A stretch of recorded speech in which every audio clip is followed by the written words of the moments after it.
In Northland, a large group of people are struggling to save the survivors of a mass stranding of pilot whales at Spirits Bay.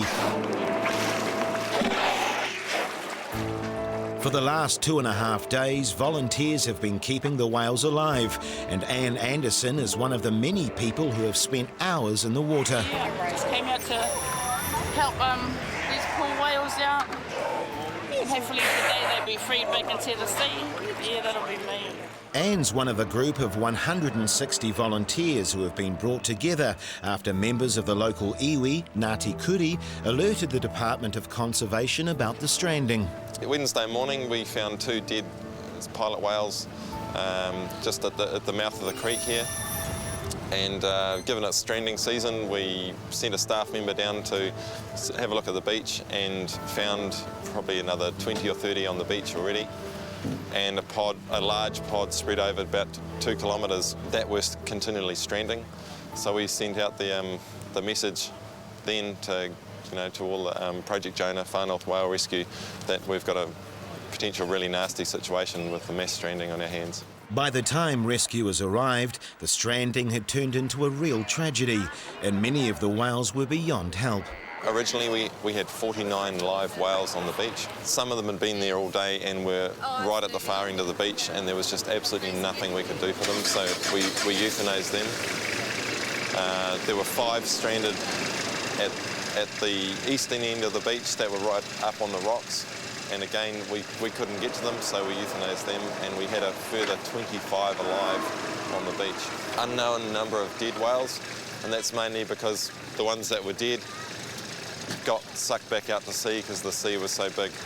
The area isn't a known stranding site, and while there's been a lot of research into strandings, nobody can be sure why they happen.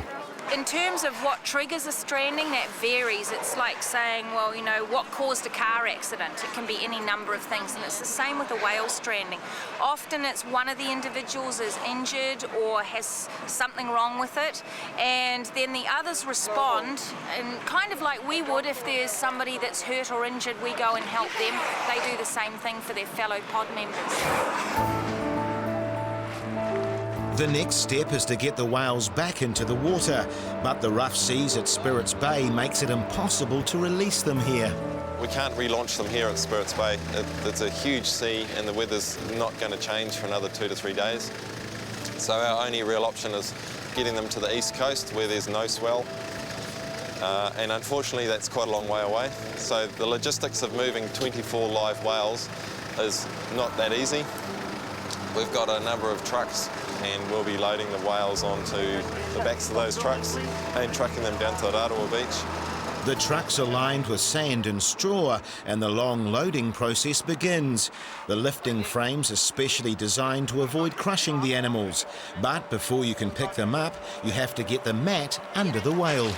Are you looking at your right to roll back? Yep, right to roll back. What am I doing? The whales are doing pretty good at the moment. They're all cool, calm and collected, and a lot of them have just been sitting here in the water, just quietly, just taking a bit of a rest and a recovery after their ordeal the other night.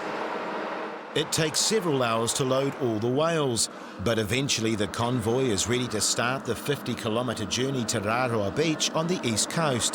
Come on, buddies, take a breath and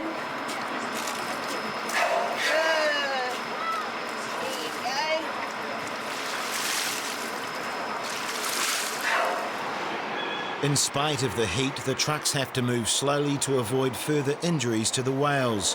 But even with the greatest of care, 3 die on the way. So far, most of them have done really well. Unfortunately, we lost 3 whales on the trip, and they were just here in the last little bit, literally they could see the ocean, but we lost Buddy, Rolly and Scarface. The bonding is so strong with these animals. If we send them out just all over the place randomly, then they're likely to go up the beach and strand somewhere else. But if we can get them together as a group, then they'll support each other if one of them's not really very well or still has a bit of an injury or still isn't orientated, and then they can head out together as a group.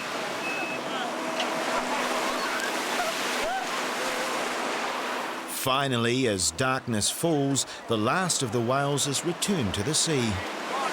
we're just lifting the last whale out, and it's gone really smoothly, and it's actually still light, which was a real bonus. So yeah, as soon as we get them all together in a group, we'll push the pontoon whales out, probably about 500 metres, and we'll let them go. They're all in amazing condition and just ready to get out of here. The rescue faced more sadness the following day when 7 of the 21 survivors re-beached at Rarawa and had to be euthanased. The other 14 were never seen again.